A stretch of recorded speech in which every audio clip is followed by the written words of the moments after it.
Hello dear students, आज की इस वीडियो में हम पढ़ने वाले हैं फॉर्मेशन ऑफ यूरिन। यानी कि कैसे हमारी बॉडी के अंदर यूरिन का फॉर्मेशन होता है, हम लोग उसका मैकेनिज्म स्टडी करेंगे। तो चलिए, मैकेनिज्म स्टार्ट करने से पहले थोड़ा सा हम यूरिन के बारे में जानते हैं। यूरिन क्या है? यूरिन बेसिकली आपकी बॉडी से निकलने वाला एक वेस्ट मटेरियल है। ठीक है, so it is a waste material which needs to get out of from your body. आप इसको अगर देखेंगे तो sometimes it is clear in colour और sometimes it is amber in colour. Amber means to say little bit brown, light brown in colour. आपकी जो urine है उसमें जो ये ब्राउन कलर आता है वो एक पिगमेंट की वजह से आता है। That pigment is called urobilin. इस पिगमेंट की वजह से आपके यूरिन में एम्बर कलर आता है।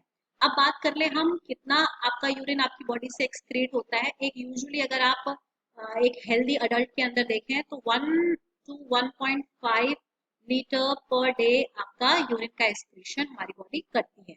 This value also may very, क्योंकि अगर आपका फ्लूइड का इंटेक आपका ज्यादा है, वाटर का इंटेक आपका ज्यादा है, तो ये वॉल्यूम जो है वो आपका बढ़ भी सकता है। So basically it may range from 2 to 3 liters. It entirely depends upon the fluid intake of yours. Alright, अब हम बात कर लेते हैं हमारी बॉडी के अंदर ये यूरिन का फॉर्मेशन आखिर होता कैसे है। यूरिन के फॉर्मेशन के लिए सबसे इंपॉर्टेंट रोल आता है आपके किडनीज का।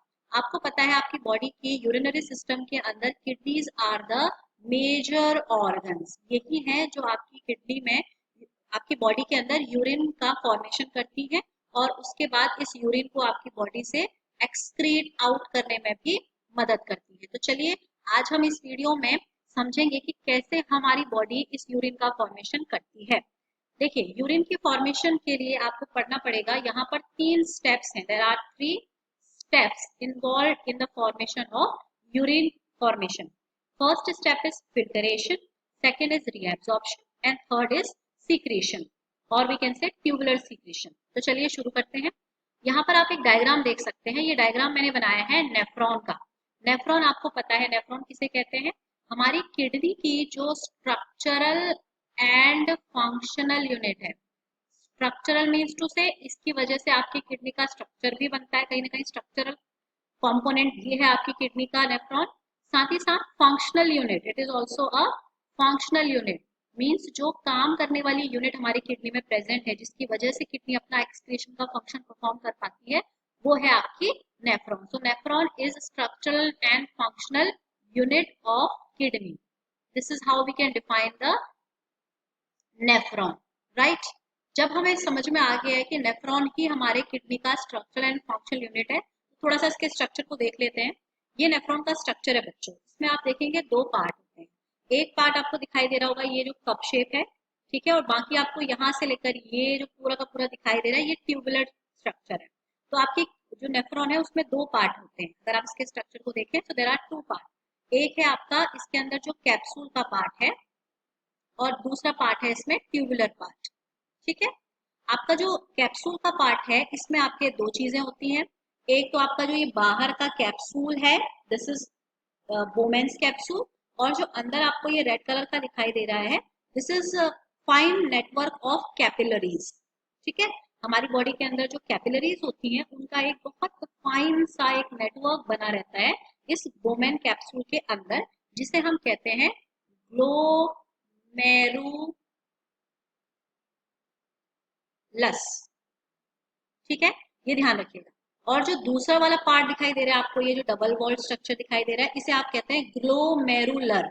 इसी को हम बोमेन कैप्सूल भी कहते हैं, बोमेन कैप्सूल, और we call it glomerular. Alright, अब क्या देखना है? देखिए, अब हमें समझना है कि हमारा जो नीचे वाला पार्ट है ये क्या है। अगर आप नेफ्रॉन के पूरे हिस्से को देखें तो जैसे मैंने आपको बताया, ये क्या है? ये ट्यूबुलर हिस्सा है। ठीक है, ट्यूब के अंदर इसमें आपके बेसिकली देयर आर 3 पार्ट। जो सबसे पहले आप ये वाला ट्यूब वाला स्ट्रक्चर देख रहे हैं, यहाँ से लेकर यहाँ तक जो मैंने मार्क किया है, देखिए ये आपको कॉइल दिख रहा होगा। तो कॉइल के लिए एक टर्म यूज करते हैं हम लोग, कॉन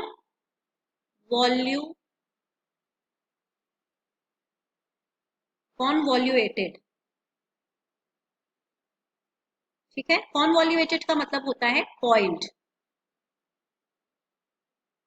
तो आपको दिख रहा होगा यहाँ पर ये जो ट्यूब है कैसी है? कॉइल्ड है।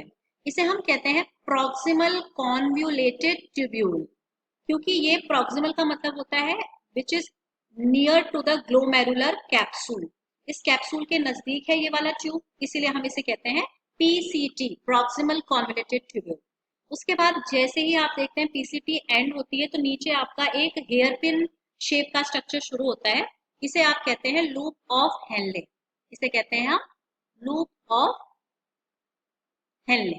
ऑलराइट, उसके बाद ये लूप ऑफ हेनले आगे जाके फिर से आपका कॉइल स्ट्रक्चर बनाता है, ये देख सकते हैं आप, दिस वन, ये वाला स्ट्रक्चर, इसे कहते हैं आप DCT, distal convoluted tubule. Distal convoluted tubule means these coil tubes are at a distance from this glomerular cup, इसे हम कहेंगे DCT. And after DCT there are this collecting duct, तो उसके बाद आ गई आपकी कलेक्टिंग डक्ट्स। बच्चों इस तरीके से हमारा एक नेफ्रॉन का स्ट्रक्चर खत्म होता है। एक बार आप फिर से देख लीजिए, नेफ्रॉन में आपने क्या देखा, नेफ्रॉन में आपने देखा, इसमें पहला आपने देखा जो ग्लोमेरुलर का कैप्सूल है, जिसके अंदर क्या रहता है, इस कैप्सूल के अंदर रहता है आपका fine network of capillary, fine network of capillary, और इसी को हम क्या कहते हैं, इसको हम कहते हैं ग्लोमेरुलस। ठीक है, उसके बाद आती है आपके नेफ्रॉन में ट्यूब्यूल स्ट्रक्चर, जिसमें आपकी ट्यूब्यूल्स हैं। तो ट्यूब्यूल्स में यहाँ पे तीन तरीके के ट्यूब्यूल हैं, एक है प्रॉक्सिमल कॉन्वोलेटेड ट्यूब्यूल, एक है लूप ऑफ हेनले, और तीसरी है आपकी डिस्टल डीसीटी। और डीसीटी के साथ कंटिन्यूएशन में कौन आ जाती है, इसके बाद कंटिन्यूएशन में आ जाती है कलेक्टेड डक्ट्स। तो इस तरीके से हमारा एक नेफ्रॉन का स्ट्रक्चर पूरा होता है। तो चलिए अब सीखते हैं यूरिन के फॉर्मेशन कैसे होती है।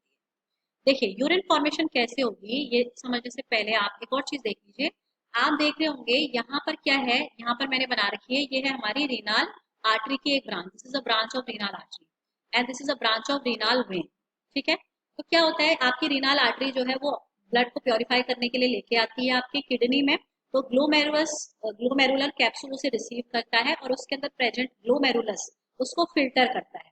ठीक है, फिल्टर करने के बाद आपका मेजॉरिटी ऑफ आपका जो वाटर है और जो अदर सॉल्ट्स हैं वो सब आपका यहाँ से पास ऑन हो जाते हैं आपके पीसीटी की तरफ, और later on they go to the other tube like structures.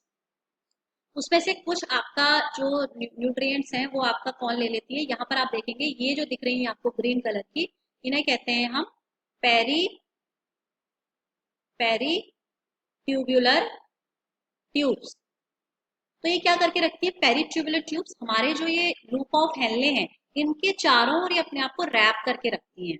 ठीक है, इस तरफ से भी आप देख सकते हैं ये भी पेरीट्यूबुलर ट्यूब्स ही हैं, ये भी आपका इनको इस तरफ इस साइड से आपका अपने आप को across these loop of Henle they wrap themselves. इनका क्या काम होता है, इनका काम होता है जो भी आपका अदर लार्ज मॉलिक्यूल्स हैं उनको रीअब्जॉर्ब करा के ब्लड स्ट्रीम में एंटर करवाना। ठीक है, चलिए अब शुरू करते हैं, अब हम सीखते हैं कि कैसे आपका सबसे पहले यूरिन फॉर्मेशन का पहला स्टेप चालू होता है। तो यूरिन फॉर्मेशन का फर्स्ट स्टेप आता है फिल्टरेशन। सो फिल्टरेशन कैसे होता है बच्चों, ये देखते हैं। फिल्टरेशन का मतलब आपको पता है यहाँ पर क्या होने वाली है, फिल्टरेशन की प्रोसेस होने वाली है। तो आपकी बॉडी से जो ब्लड है जिसमें आपकी क्या प्रेजेंट है, जिसमें आपकी इम्प्योरिटीज प्रेजेंट है। इम्प्योरिटीज का मतलब क्या है, उसके अंदर आपका वाटर है, उसके अंदर आपका ग्लूकोज है, उसके अंदर आपका ऑर्गेनिक न्यूट्रिएंट्स हैं, उसके अंदर आपके बहुत सारे इलेक्ट्रोलाइट्स हैं, उसके अंदर आपके नाइट्रोजनस वेस्ट हैं, बहुत कुछ आपके उस ब्लड के अंदर रहता है। सो आपका ब्लड को जरूरत पड़ती है कि वो प्योर हो जाए, तो ब्लड कहाँ जाता है, वो जाता है आपके ग्लोमेरुलर कैप्सूल उसको रिसीव करता है। कैसे रिसीव करता है, ग्लोमेरुलर कैप्सूल उसको रिसीव करता है with the help of renal artery. यहाँ से आपका रीनाल आर्टरी जो है वो क्या करती है, यहाँ से ब्लड लेके आती है, this renal artery it empties the impure blood into the glomerular capsule. So glomerular capsule के अंदर आपका जो ग्लोमेरुलस होता है, एक्चुअली ग्लोमेरुलस क्या है, आपका एक फिल्टर मीडियम है। तो ये क्या करता है, ये मेजॉरिटी ऑफ ब्लड में प्रेजेंट ब्लड सेल्स, जितनी भी ब्लड सेल्स होंगी, ठीक है, और जितने भी लार्ज मॉलिक्यूल्स हैं वो उनको वहीं रोक लेता है। ठीक है, तो ये था आपका बोमेंस capsule, this was your बोमेंस capsule. This was your glomerulus. यहाँ आया आपका इम्प्योर ब्लड। ठीक है, ब्लड में क्या था, ब्लड में बहुत सारी चीजें थी, मैंने आपको बताया। उसके अंदर जो ब्लड सेल्स और लार्ज मॉलिक्यूल्स होते हैं वो यही रह जाते हैं, क्योंकि उनका जो साइज होता है वो आपके ग्लोमेरुलस के साइज से बड़ा होता है। ठीक है, तो वो यही यही रिटेन रह जाएंगे। जब ब्लड आपके ग्लोमेरुलस में आता है तो उस ब्लड को हम वर्ड यूज करते हैं फिल्टरेट। ठीक है, उसके बाद आपका वो फिल्टरेट आपके इस ग्लोमेरुलर वॉल से डिफ्यूज आउट होते होते कहाँ आता है, यहाँ जो आपकी पीसीटी थी वो यहाँ आता है। ठीक है, तो यहाँ तक आपका फिल्ट्रेशन का प्रोसेस पूरा हुआ। तो फिल्ट्रेशन में आपने क्या देखा कि आपका जो रीनल आर्टरी है वो ब्लड लेकर आएगी और ग्लोमेरुलस में डालेगी। ग्लोमेरुलस उसको फिल्टर करने का काम करेगा। फिल्टर करते समय वो क्या करेगा, जितनी भी ब्लड सेल्स हैं और लार्ज मॉलिक्यूल्स हैं वो उनको ऊपर ही रिटेन करके रखेगा, नीचे की तरफ नहीं जाने देगा। नीचे को वो क्या जाने देता है, नीचे को वो जाने देता है आपका वाटर। ज्यादातर वाटर आपका कहाँ चला जाता है, आपकी ग्लोमेरुलस से आपका डीसीटी की ओर जाने लगता है। वाटर के साथ साथ इसमें कई सारे इलेक्ट्रोलाइट्स भी होते हैं।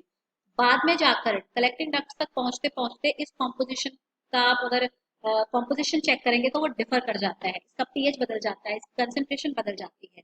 अगर हम बात करें, यहाँ पर एक टर्म आपके लिए आता है GFR, glomerular filtration rate. 1 minute में कितना ब्लड का वॉल्यूम आपके ग्लोमेरुलस में आ रहा है उसको आप कहते हैं glomerular filtration rate. So this is, let me take black pen, glomerular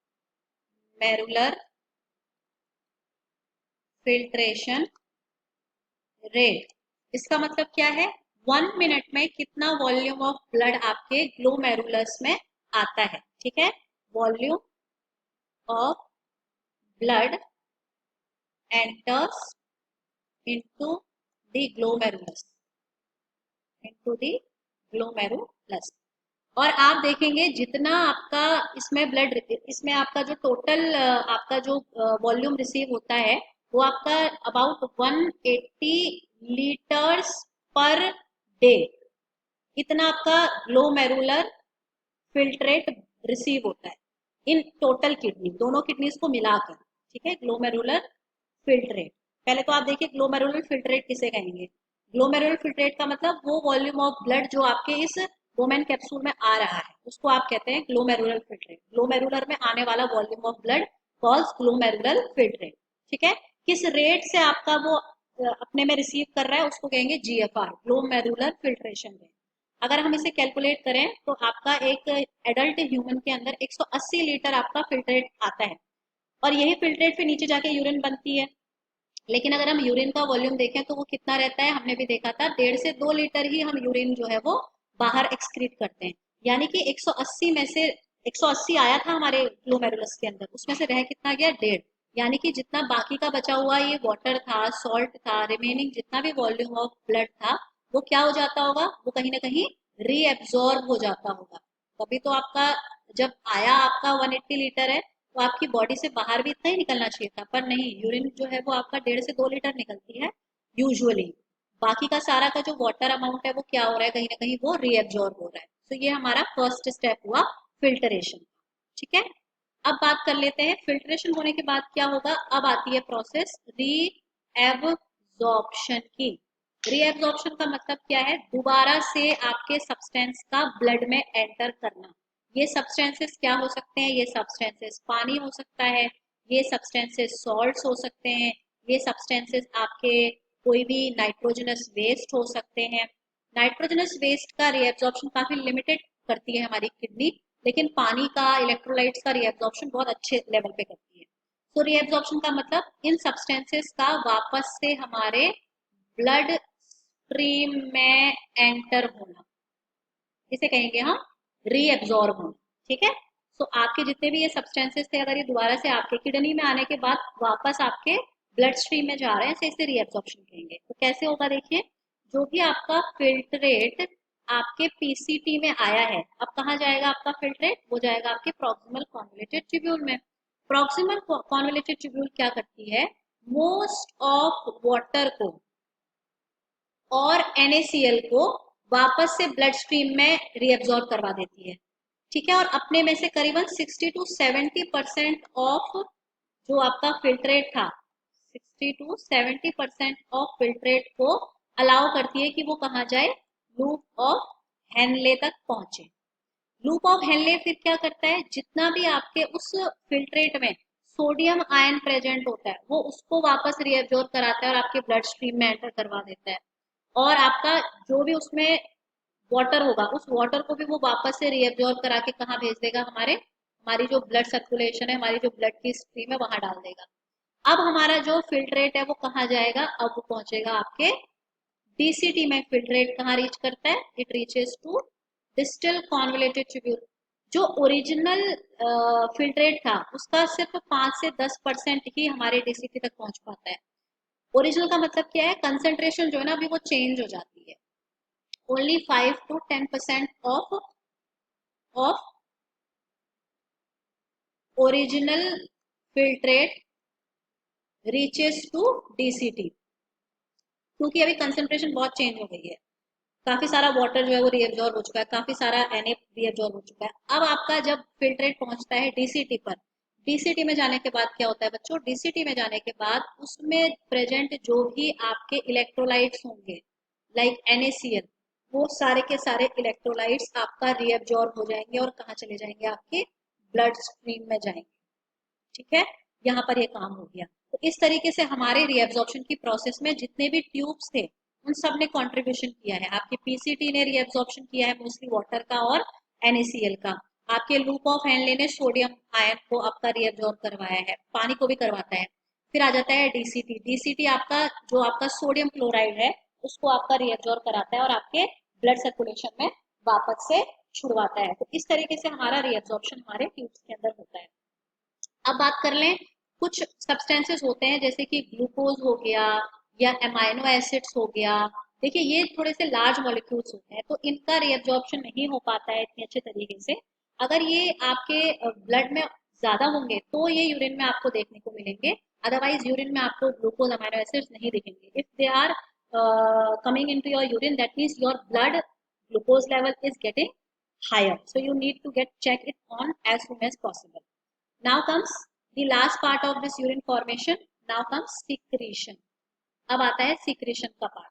secretion का मतलब क्या है, देखिए secretion का मतलब ये है कि आपका जो फिल्ट्रेशन हो रहा है ब्लड का वो कहाँ हो रहा है, आपके ग्लोमेरुलस में हो रहा है। यही था ना, जो ग्लोमेरुलस था वहां क्या हो रहा था, आपका फिल्ट्रेशन का काम हो।